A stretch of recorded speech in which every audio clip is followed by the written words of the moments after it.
रात में ही क्यों होता है किन्नरों का अंतिम संस्कार? रात के 2 बजे एक शव यात्रा निकलती है। अधिकारियों को पहले ही सूचना दे दी जाती है कि शव यात्रा आधी रात के वक्त निकलेगी, इसलिए उस वक्त चौक चौराहे पर कोई मौजूद नहीं रहना चाहिए।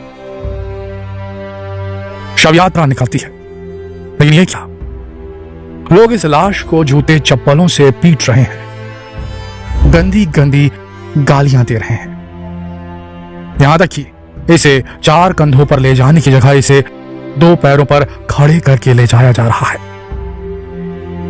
रोने धोने की जगह लोग हंस रहे हैं, मुस्कुरा रहे हैं। आखिर ये किसकी शव यात्रा है? दोस्तों, ये एक किन्नर की शव यात्रा थी। जी हां, किन्नर, जिनकी रहस्यमय दुनिया से आप बिल्कुल भी परिचित नहीं होंगे। सच कहें तो इनकी पैदाइश और इनकी मौत की कोई किताब नहीं है जिसे पढ़कर आप इनके बारे में सब कुछ जान पाए। इनकी जिंदगी इतनी ज्यादा रहस्यमय है कि आपने आज से पहले कभी इनकी शव यात्रा नहीं देखी होगी। ये कैसे पैदा होते हैं, ये कैसे रहते हैं, क्या करते हैं, कैसे इनकी जिंदगी होती है, इसके बारे में कोई नहीं जानता। लेकिन आज हम आपको इनके बारे में बहुत कुछ बताएंगे। पुराण में हर एक इंसान की मृत्यु के बारे में बहुत कुछ बताया गया है। किस कर्म की कौन सी सजा मिलती है, सारी बातें गरुड़ पुराण में साफ साफ लिखी गई है। इसी तरह गरुड़ पुराण में किन्नरों को लेकर कुछ अहम बातें बताई गई हैं। इसमें साफ साफ लिखा है कि किन्नरों के पास एक आध्यात्मिक शक्ति होती है, ऐसी शक्ति जिससे इन्हें पहले ही पता चल जाता है कि इनकी मौत कब होने वाली है। जैसे ही इन्हें आभास होता है कि कुछ ही दिनों में इनकी मौत होने वाली है, ये घर से बाहर निकलना बंद कर देते हैं, खाना पीना छोड़ देते हैं, अपने अंतिम समय में ही अपने साथियों की सलामती की दुआ करते हैं। इसके अलावा अगर कोई किन्नर मरते वक्त जो कुछ भी कहते, कहा जाता है कि वो सच हो जाता है। शायद इसी वजह से कई लोग इनके अंतिम समय में इनसे आशीर्वाद मांगने के लिए इनके घर पहुंच जाते हैं, क्योंकि ऐसा माना जाता है कि अगर कोई किन्नर आशीर्वाद दे दे तो उसकी जिंदगी सफल हो जाती है, वहीं अगर ये बद्दुआ दे दे तो उसका जीना मुश्किल हो जाता है। सच्चाई यह है कि कोई भी किन्नर के रूप में पैदा नहीं होना चाहता। किसी भी किन्नर के लिए किन्नर के रूप में जन्म लेना सबसे बड़ा अभिशाप है। इसी अभिशाप से मुक्ति पाने के लिए ये लोग जिंदगी भर तरह तरह के प्रयास करते हैं, लेकिन मरने के बाद भी इनका प्रयास खत्म नहीं होता। सबसे बड़ी बात यह है कि ये हिंदू धर्म को मानते हैं, लेकिन मरने के बाद इन्हें जलाया नहीं जाता बल्कि दफनाया जाता है। मरने के बाद इनके ऊपर सफेद चादर डाल दी जाती है, लेकिन हाथ पैरों को नहीं बांधा जाता। जबकि आपने देखा होगा कि हिंदू मान्यता के अनुसार शव को काठी से बांध दिया जाता है, लेकिन किन्नरों के शव के साथ ऐसा नहीं किया जाता।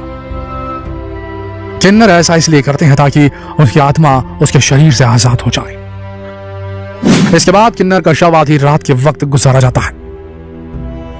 इस वक्त पुलिस और अधिकारियों को इसकी सूचना दे दी जाती है कि रास्ते से शव को निकाला जाएगा।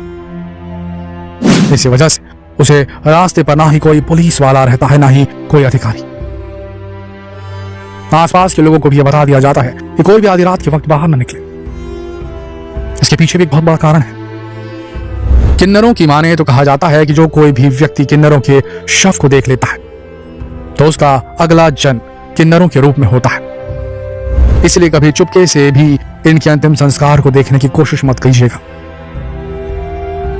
जब इस शव को शमशान घाट लेकर पहुंच जाते हैं तब सारे किन्नर शव के इर्द गिर्द इकट्ठा होते हैं। अपने साथी के शव को ये भर भर के गालियां देते हैं। शव को जूते चप्पलों से पीटा जाता है। उसके बाद ये अपने आराध्य देव रावत का नाम नमन करते हैं। उनसे प्रार्थना करते हैं कि अगले जन्म में उसके मरे हुए साथी को किन्नर का रूप में पैदा ना करें। आखिर में अपने मरे हुए साथी को दफना देते हैं। दफनाने के बाद किन्नर 1 हफ्ते तक अपने मरे हुए साथी के लिए व्रत रखते हैं, दान पुण्य का काम करते हैं ताकि उसके मरे हुए साथी का अगला जन्म किन्नर के रूप में ना हो। लेकिन दोस्तों, इनकी रहस्यमय दुनिया यहीं पर खत्म नहीं होती, बल्कि इनकी जिंदगी का एक बहुत छोटा सा हिस्सा है। वैसे क्या आप जानते हैं कि किन्नर का जन्म कैसे होता है? जब भी कोई महिला 3 महीने की गर्भवती होती है तब डॉक्टर गर्भवती महिला का खास ख्याल रखने के लिए कहते हैं, क्योंकि इस वक्त गर्भ में पल रहे बच्चे के अंग डेवलप होने लगते हैं। इस समय अगर कोई महिला बहुत ज्यादा बीमार हो जाती है या फिर बीमारी की वजह से उसे बहुत सारी एंटीबायोटिक दवाओं का सेवन करना पड़ता है, तब ऐसे समय में बच्चे के अंदर मेल और फीमेल दोनों तरह के जननांग उत्पन्न होने लगते हैं, लेकिन पूर्ण रूप से उनका विकास नहीं हो पाता। बस यही से एक किन्नर का जन्म हो जाता है, लेकिन बात ही खत्म नहीं होती। जब किन्नर समुदाय के लोगों को इसके बारे में पता चलता है कि उन्हीं की तरह एक बच्चे का जन्म हुआ है, तो पूरा का पूरा किन्नर समुदाय उस बच्चे को लेने के लिए पहुंच जाता है, फिर उस बच्चे को अपने साथ ले जाते हैं। दोस्तों, किन्नरों की दुनिया बेहद रहस्यमयी है, और हो भी क्यों ना। समाज का ये वो दबा कुचला वर्ग है जिसे हमेशा समाज से अवहेलना ही मिली है, तिरस्कार ही मिला है। हाँ, ये बात जरूर है कि कुछ लोग आजकल किन्नर बनकर लोगों को ठगने का काम जरूर कर रहे हैं, और ऐसे लोगों पर किन्नर समुदाय वाले, किन्नर समाज वाले लगातार इन पर कार्रवाई करते हैं। कुछ लोग ऐसे हो चले हैं जो किन्नर नहीं है, फिर भी वो हिजड़ों का रूप लेकर के, साड़ी पहन करके ट्रेनों में यहां वहां लोगों से पैसे मांगते फिरते हैं, अपनी साड़ी उठा उठा कर लोगों को दिखाते हैं, भरी ट्रेन में लोगों को जलील करते हैं और उनसे पैसों की डिमांड करते हैं।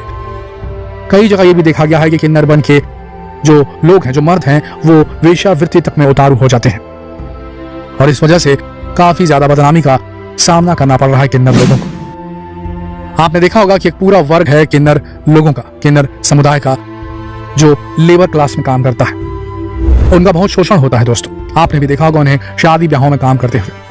लेकिन वहीं आप देखेंगे कुछ ऐसे किन्नर समुदाय होते हैं जो मर्द जो होते हैं वो किन्नर का रूप धर लेते हैं, और किन्नर होते नहीं है वो, और वो लोगों से बदसलूकी करते हैं, सरेराह लोगों को बेइज्जत करते हैं, उन्हें अपने कपड़े उठाकर दिखाते हैं और उनसे पैसा वसूल करते हैं। ऐसे लोगों पर कार्रवाई की जरूरत है, और किन्नर समुदाय जो कि एक दबा कुचला समुदाय है, जो रियल किन्नर है, उनका सपोर्ट करना चाहिए सरकार को। सरकार ने भी अब ये मान लिया है कि इनके ऊपर काफी अत्याचार होते हैं। आपने देखा होगा कि हाल ही में कई किन्नर विधायक के चुनाव के लिए खड़े हुए, कई किन्नर राजनीति में उतर आए, कई किन्नर बड़े बड़े प्लेटफॉर्म्स में सामने आए। तो अब समय बदल तो जरूर रहा है, लेकिन हमारे समाज में अभी भी इस वर्ग को बहुत ही तिरस्कार की नजर से देखा जाता है। तो आइंदा आपके सामने कोई रियल किन्नर आए जो बदसलूकी ना करे, तो उसकी अवहेलना ना करे। हाँ, अगर कोई गलत काम करने वाला किन्नर रूपी कोई ठग आपके सामने आ जाए तो उसकी शिकायत जरूर करें आप, उसे दबे नहीं, उसे पैसा ना दे, ये बात ध्यान रखिए। और जितना हो सके इस संदेश को शेयर करें देश भर में, फेसबुक पर, व्हाट्सएप पर, यूट्यूब पर, ताकि लोग जागरूक हो सके। कल फिर मिलेंगे एक और दिलचस्प वीडियो में, तब तक के लिए आप सबका इस वीडियो के अंत तक बने रहने के लिए दिल से धन्यवाद।